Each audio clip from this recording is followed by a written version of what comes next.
In this video, I'm going to show you how to use CapCut template in TikTok. So, of course, first you want to install CapCut, and to do that, go to the App Store or Android Store, type in CapCut and download it, and of course update it if needed. Then go to TikTok, to the top right click on search and type in CapCut templates. Then find a video or a template inside that video that you like, and then on the bottom left you can see CapCut try this template. Click on that and then you will get a preview of how it looks like.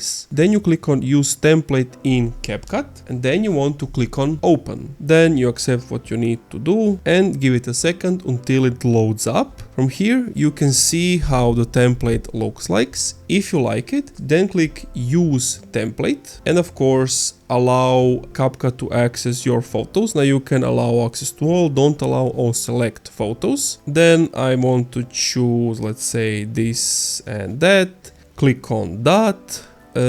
Sure, whatever. Let's give it everything it needs. Then preview, and then it takes a moment to load, but since my video and photo is not the best example, but you can see happening in the background, then click on export. Then you can either save to device or save and share to TikTok. You can also change the resolution and whatsoever. Let's say we want to save and share to TikTok. Now it's exporting the video you just created. And here you can see the final version. Click on next and then post it and it will be live. Thank you for watching this video. If you enjoyed, leave a like, comment, subscribe.